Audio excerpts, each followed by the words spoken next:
Assalamualaikum warahmatullahi wabarakatuh. Berjumpa lagi di channel YouTube saya, Tita SR, yang masih membahas tentang GERD, anxiety, dan psikosomatis.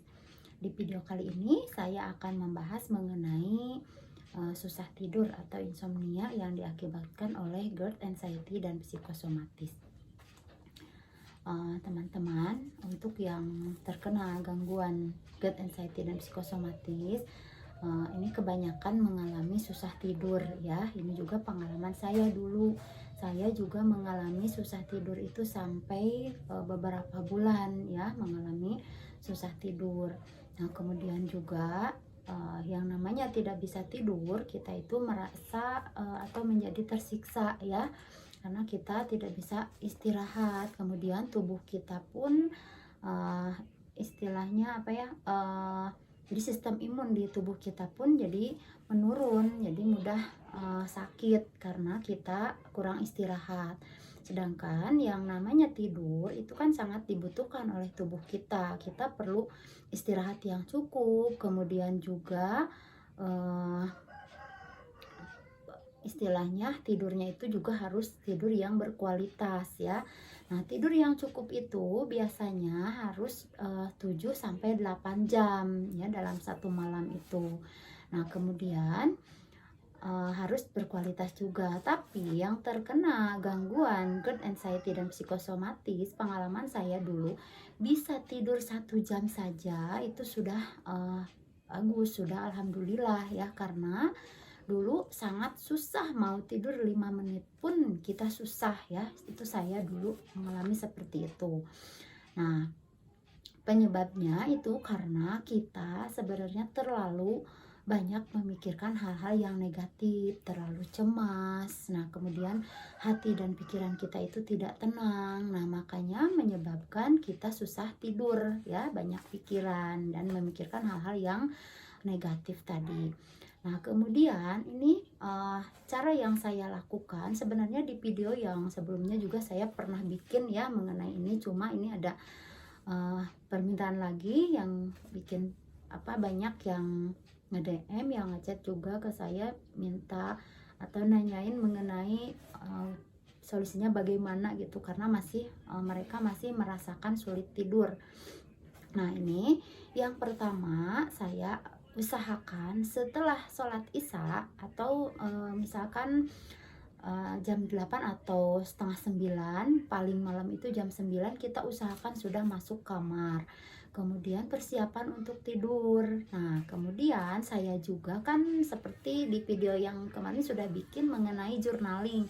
Nah, saya menulis dulu ya, menulis hal-hal yang kita inginkan, hal-hal yang kita syukuri seharian tadi, kita beraktivitas lancar kemana saja. Nah, saya tulis dengan mengucapkan syukur kepada Allah Subhanahu wa Ta'ala. Nah, kemudian setelah itu siap-siap untuk rebahan, kemudian juga berdoa, berzikir. Nah, kemudian setelah itu lakukan juga kalau misalkan masih belum ngantuk, afirmasi ke diri kita sambil dibayangkan hal-hal yang kita inginkan. Misalkan kita kan menginginkan kesembuhan, menginginkan kita sehat, terus kita kangen kepada diri kita yang dulu, yang energik ya, misalkan yang percaya diri. Nah, sambil dibayangkan, kita merem sambil bayangin bahwa saya sehat, saya itu kuat, saya itu percaya diri. Nah, bayangkan kita yang dulu, yang waktu sebelum terkena gangguan GERD, anxiety, dan psikosomatis. Nah, kemudian juga kalau masih belum ngantuk, lakukan juga relaksasi. Relaksasi itu dari tubuh kita, rasakan, lemaskan ya, karena biasanya tubuh kita merasa pegal karena saking tegangnya seharian memikirkan hal-hal yang negatif, merasakan ketakutan-ketakutan akan sensasi gitu ya, di relaksasi, dilemaskan. Nah, itu. Nah, kalau misalkan masih belum muncul rasa ngantuk, nah biasanya saya suka melakukan pernapasan atau pola napas 4-7-8. Pola napas itu kan pola napas yang bikin kita rileks ya. Kemudian juga saya kalau sudah melakukan pola napas itu saya suka muncul rasa ngantuknya. Nah, pola napas 478 itu seperti tarik napas 4 hitungan, kemudian ditahan 7 hitungan, kemudian lepaskan 8 hitungan. Nah, itu terus lakukan hal itu. Nah, nanti akan muncul dengan sendirinya rasa ngantuk. Nah, yang paling utama ya di sini supaya kita cepat apa istilahnya tidur itu seolah-olah ya selalu merasa ngantuk gitu tanpa apa istilahnya melakukan hal-hal yang lain-lain selain kita berdoa sebelum tidur.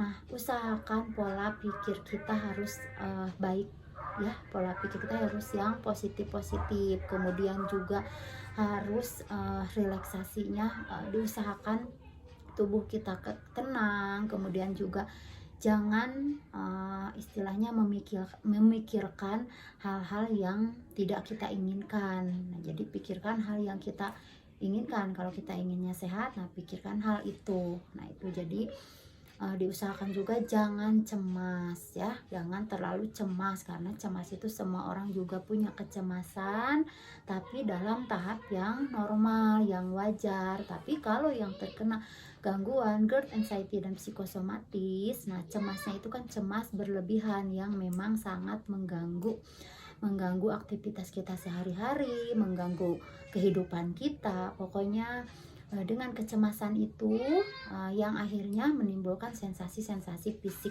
ya dalam diri kita.